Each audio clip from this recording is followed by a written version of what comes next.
इस वीडियो में दिखाए जाने वाले सारे पात्र काल्पनिक तो बिल्कुल भी नहीं है और इन लोगों की जनसंख्या दिनों दिनों जुपिटर को छूकर वापस पाताल तक जा रही है।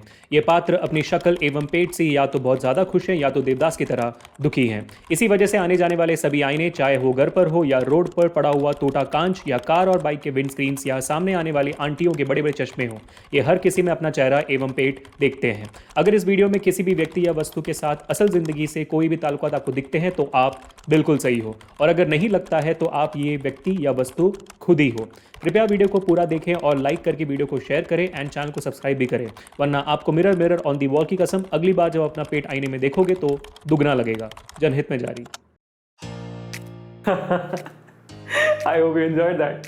यार ऐसा कोई दिन नहीं होगा जब सुबह उठकर हमने अपनी शक्ल आईने में ना देखी हो। सो आई बिलीव मुझे रिफ्लेक्शन की इंपॉर्टेंस बताने की जरूरत नहीं है आप लोगों को, बट इज दैट इट? क्या यही एक सिग्निफिकेंस है रिफ्लेक्शन का? चलिए समझते हैं कि रिफ्लेक्शन होता क्या है, क्यों होता है और ये जरूरी क्यों है। Shall we? Let's get started.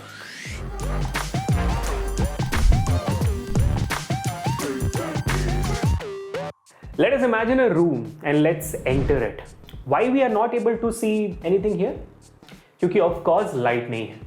तो देखने के लिए आंखों के अलावा लाइट की भी जरूरत होती है। I hope that's pretty clear. अब ये जो लाइट जली, let's consider it is from a tube light on the wall. It becomes the source of light.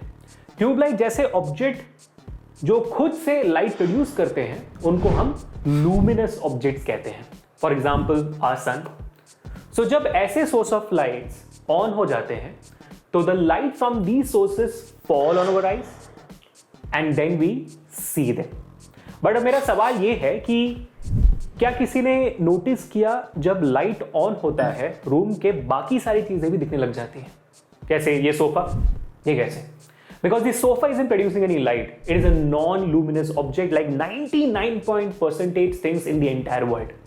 Me, you, almost everything is non-luminous. They don't have their own light. So how do we see these objects then? That's where the magic is.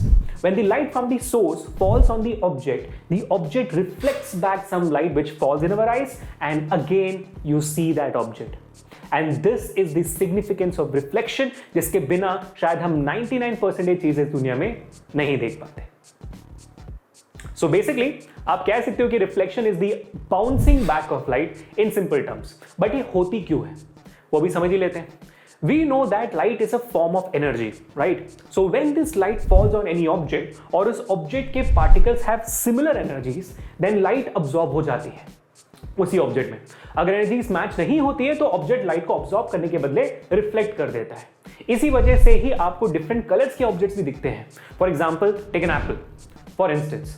जब इसमें जब light पड़ती है तो बाकी सारे colours की energies आपके एप्पल के पार्टिकल्स के साथ मैच करती है तो वो ऑब्जॉर्ब कर लेती है। But it is just the red coloured radiation के एनर्जीज जो मैच नहीं होती है and is reflected back which then fall in your eyes and you see the object red.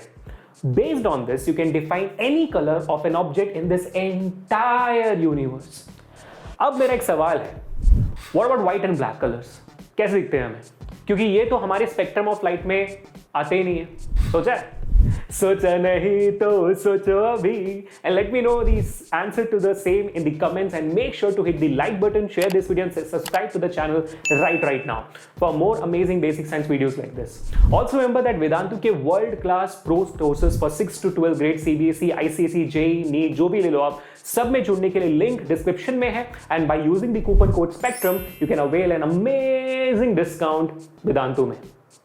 And Vedantu में भी हम चीजों को ऐसे ही अमेजिंग तरीके से हर एक टॉपिक के लिए समझते हैं। So until we meet the next time, this Abhishek signing off for today. Enjoy your life. हाँ, you can cut the. Yeah thank you so much.